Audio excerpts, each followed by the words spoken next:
అనగనగా ఒక అడవి. ఆ అడవిలో ఒక నక్క ఆకలి కోసం అడవి మొత్తం తిరుగుతుంది. అయ్యో దేవుడా, 4 రోజుల నుంచి నాకు ఆహారం లేదు.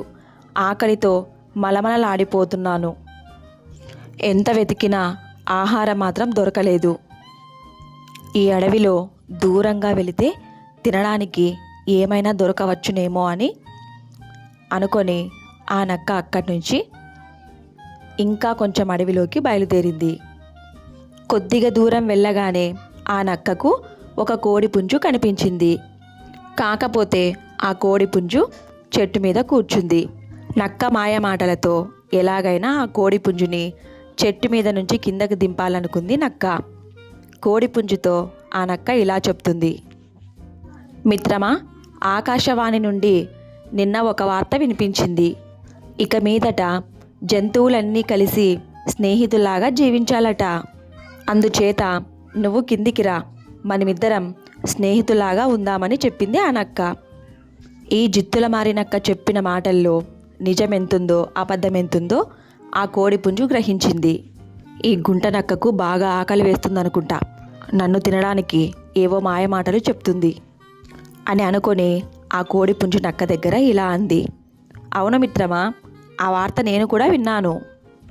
నక్కతో మాట్లాడుతూనే నక్క బారి నుంచి ఎలా తప్పించుకోవాలో కోడిపుంజు లోపల ఆలోచిస్తూ ఉంది.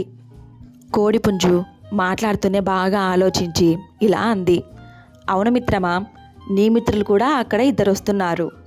వారు వచ్చిన తర్వాత మనమందరం కలిసి ఉందాము అని చెప్పింది. నక్క హడావిడిగా: నా మిత్రులా? నాకు తెలియకుండా ఇక్కడికి రారే. నా మిత్రులు ఎవరైనా వస్తే నాకు ముందే చెప్పి వస్తారు. నాకు చెప్పకుండా ఇంత హడావిడిగా ఇక్కడికి ఎవరొచ్చారు అని చాలా ఆత్రంగా ఆ నక్క కోడిపుంజుని అడిగింది. అప్పుడు కోడిపుంజు ఇలా చెప్పింది: అదిగో దూరంగా 2 వేట కుక్కలు వస్తున్నాయి. అవి నీకు మంచి స్నేహితులేగా, వాళ్ళని కూడా రానివ్వు, మనమందరం కలిసి పండగ చేసుకుందాము అని ఆ కోడిపుంజు నక్క దగ్గర చెప్పింది. వేట కుక్కల మాట వినగానే ఆ నక్క ఇలా అనుకుంది: అమ్మో, వాటి కంటికి నేను దొరికానంటే నా పని అంతే. నేను కోడిపుంజుని తినే సంగతి పక్కకు పెడితే దానికంటే ముందు ఆ వేట కుక్కలు నన్ను తినేస్తాయి అని చాలా భయపడుతూ మనసులో అనుకుంది. కోడిపుంజు: ఏమిటి నక్క, వేట కుక్కల మాట వినగానే అలా భయపడుతున్నావు? అవి నీకు మంచి మిత్రులేగా అని చెప్పింది.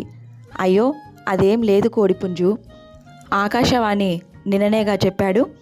బహుశా ఈ కుక్కలు ఆ వార్త విన్నాయో లేదో, అవి 2 వేట కుక్కలు కలిసి నా మీద ఏమైనా దాడి చేస్తాయేమో అని వణుకుతూ భయపడుతూ అక్కడి నుంచి పరుగులు తీసింది ఆ నక్క. అప్పుడు ఆ కోడిపుంజు చెట్టు మీద నుంచి కిందకు దిగి వచ్చి ఆ నక్క వెళ్ళిందా లేదా అని చూస్తుంది. నక్క వెళ్ళిపోగానే కోడిపుంజు ఇలా అనుకుంటుంది: అమ్మయ్యా, ఈ నక్క వెళ్ళిపోయింది. ఈ నక్క బారి నుంచి తప్పించుకోవడానికి వేట కుక్కలు వస్తున్నాయి అని అబద్ధం చెప్పాను. అది నిజమనుకొని ఈ నక్క ఇక్కడి నుంచి పారిపోయింది. ఈ రోజుటికి నేను నక్క బారి నుంచి తప్పించుకున్నాను అని చెప్పి ఆ కోడిపుంజు అక్కడి నుంచి వెళ్ళిపోయింది.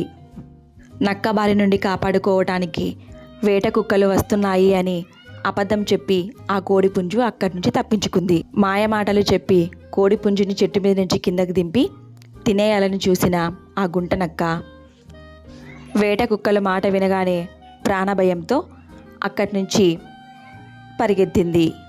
కోడిపుంజు మోసాన్ని మోసంతోనే జయించింది.